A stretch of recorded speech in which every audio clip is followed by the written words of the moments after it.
Hello' friends, welcome back. মই ঋষিকেশ, মোৰ YouTube channel Rishikesh পাটগিৰিলৈ আপোনালোক সকলোকে স্বাগতম জনাইছোঁ।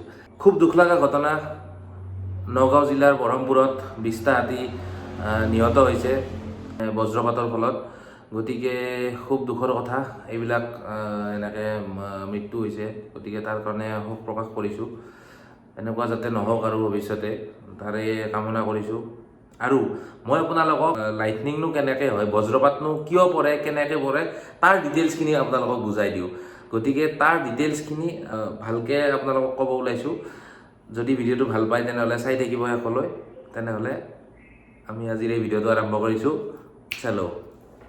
আৰু বিজুলী কেনেকৈ পৰে, বিজুলী কেনেকৈ তৈয়াৰ হয়, তাৰ কাৰণে আমাৰ যিবিলাক আমি সকলোৱে সৰুতে পঢ়িছোঁ, ঠাণ্ডা বস্তুখিনি হাৱা ওপৰৰ পৰা আহি থাকে আৰু গৰম হাৱাখিনিৰ লগত মানে বায়ুমণ্ডলত বাষ্প হৈ উৰি গৈ থাকে ওপৰলৈকে। গতিকে আমাৰ ইয়াৰ পানীটো বাষ্পৰূপে যেতিয়া ওপৰত উৰি গৈ থাকে, তেতিয়া ওপৰত গৈ পেলাই ক্লাউড বনে বৰফ হৈ পেলাই ওপৰত গৈ গৈ ঠাণ্ডা হৈ গৈ থাকে। ওপৰত 0 ডিগ্ৰী বা -30 ডিগ্ৰী 40 ডিগ্ৰী এনেকৈ গৈ পেলাই তাত মেঘৰ সৃষ্টি হয় বৰফেৰে। আৰু মেঘৰ সৃষ্টি হ'লে মেঘ আৰু মেঘ যেতিয়া খুন্দা খাব, তেতিয়া ষ্টেটিক কাৰেণ্ট জেনেৰেট হয়। আৰু ষ্টেটিক কাৰেণ্ট যেতিয়া জেনেৰেট হয়, তেতিয়া তাৰ যিটো পজিটিভ চেঞ্জ আছে সেইটো ওপৰত গুচি যায় আৰু নিগেটিভখিনি তললৈ গুচি আহে। আৰু তললৈ যেতিয়া গুচি আহে, নিগেটিভখিনি তলৰ পজিটিভ ফিল য'ত পায় সেইখিনি বস্তুত পৰিব চেষ্টা কৰে। গতিকে য'ত পজিটিভ ফিল বেছি থাকে তাত বেছিকৈ পৰাৰ সম্ভাৱনা থাকে। আৰু বজ্ৰপাত পৰিলে বিজুলী ঢেৰেকনিৰ সৃষ্টি হয়। আমি যে শব্দটো শুনো, শব্দটো কিহৰ কাৰণে হয় জানেনে?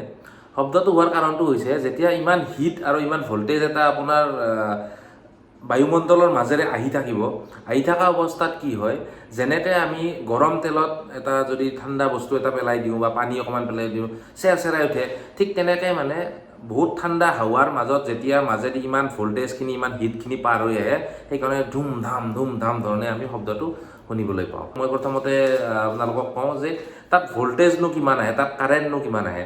তাত ভল্টেজ আহে 100 মেগাৱাট, মানে প্ৰায় 100 মেগাৱাট তাত ভল্টেজ আহে।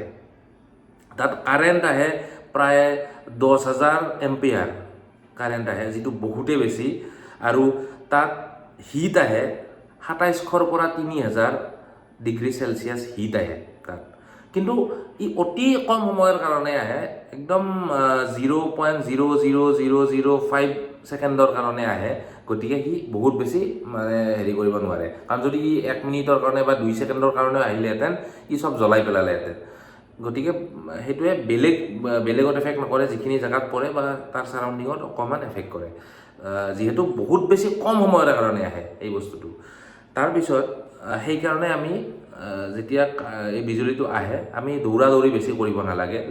যদি আপুনি অ'পেন এৰিয়াত থাকে, তেনেহ'লে আপুনি দৌৰিব নালাগে।